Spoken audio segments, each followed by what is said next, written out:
തിരുവനന്തപുരം നെടുമങ്ങാടം ആനാട് തെരുവുനായയുടെ ആക്രമണം വിദ്യാർത്ഥികൾ ഉൾപ്പെടെ 5 പേർക്കാണ് കടിയേറ്റതിന്റെ ദൃശ്യങ്ങൾ കൂടി ഇപ്പോൾ പുറത്തു വന്നിട്ടുണ്ട്. കുട്ടികളെ തെരുവുനായ ആക്രമിക്കുകയാണ്.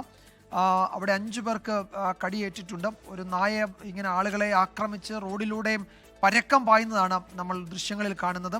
അതിന് പേവിഷബാധ ഏറ്റിട്ടുണ്ടാവാൻ സാധ്യതയുള്ളതുകൊണ്ടാണ് ഈ നിലയിൽ അത് ഇങ്ങനെ അക്രമാസക്തനായി പരക്കം പായുന്നത്. റിനു ശ്രീധർ വിവരങ്ങൾ നൽകും തിരുവനന്തപുരത്ത് നിന്ന്. റിനു, ഈ നായയെ കണ്ടെത്തിയിട്ടുണ്ടോ?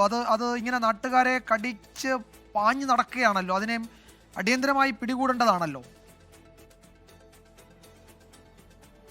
തീർച്ചയായും വിജയകുമാർ, ഇന്ന് രാവിലെയും ഉച്ചയ്ക്കുമായാണ് 5ഓളം പേർക്ക് തിരുവനന്തപുരം ആനാട് ജംഗ്ഷനിൽ വെച്ച് കടിയേറ്റത് എന്നുള്ള വിവരമാണ് നമുക്കിപ്പോൾ ലഭിക്കുന്നത്. അതിൻ്റെ CCTV ദൃശ്യങ്ങളും നമുക്ക് ലഭ്യമായിട്ടുണ്ട്. സ്കൂളിലേക്ക് വന്ന വിദ്യാർത്ഥികളായിട്ടുള്ള 2 പേരെയാണ് ഇന്ന് രാവിലെ ഈ പട്ടി പിന്തുടർന്നുകയും കടിക്കുകയും ചെയ്തത് എന്നുള്ളതാണ്.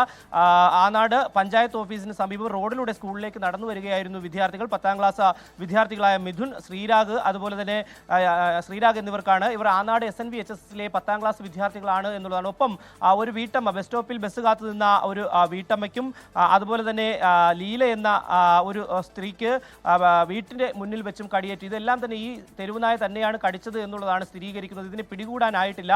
ഇവർ നെടുമങ്ങാട് താലൂക്ക് ആശുപത്രിയിൽ ഇവരെല്ലാം തന്നെ ചികിത്സ തേടിയതിനു ശേഷം തിരുവനന്തപുരം ജനറൽ ആശുപത്രിയിലേക്ക് പോയിരിക്കുന്നു എന്നുള്ള വിവരമാണ് നമുക്ക് ലഭിക്കുന്നത്. നേരത്തെയും ഈ പ്രദേശത്ത് തെരുവുനായയുടെ ശല്യം രൂക്ഷമാണ് എന്നുള്ളത് വലിയ രീതിയിൽ പരാതിയായി ഉയർന്നിട്ടുണ്ട്. പഞ്ചായത്ത് ഒരു തരത്തിലും ഇടപെടുന്നില്ല എന്നുള്ള പരാതികളൊക്കെ തന്നെ ഉയർന്നു വന്ന് വലിയ പ്രതിഷേധ സമരങ്ങളൊക്കെ തന്നെ പഞ്ചായത്തിൽ നടന്നതുമാണ്. എന്തായാലും ഈ തെരുവുനായയെ പിടികൂടിയിട്ടില്ല. ഇന്നലെ രാവിലെയും 6 വയസ്സുകാരിയായിട്ടുള്ള ഒരു പെൺകുട്ടിയെ കടിച്ചു എന്നുള്ള ഒരു വിവരവും, അതും ഇതേ തെരുവുനായയാണ് എന്നുള്ള വിവരവും നമുക്ക് ലഭ്യമാകുന്നുണ്ട്. വിജയകുമാർ, റിനു ശ്രീധറാണ് വിവരങ്ങൾ നൽകിയത്. ഈ അക്രമകാരിയായ തെരുവുനായയെ പിടികൂടിയിട്ടില്ല. അത് ഇങ്ങനെ ആ പരിസരത്ത് തന്നെ ഉണ്ട് എന്നത് ആ നാട്ടുകാരുടെ ഒരു ആശങ്കയാണ്.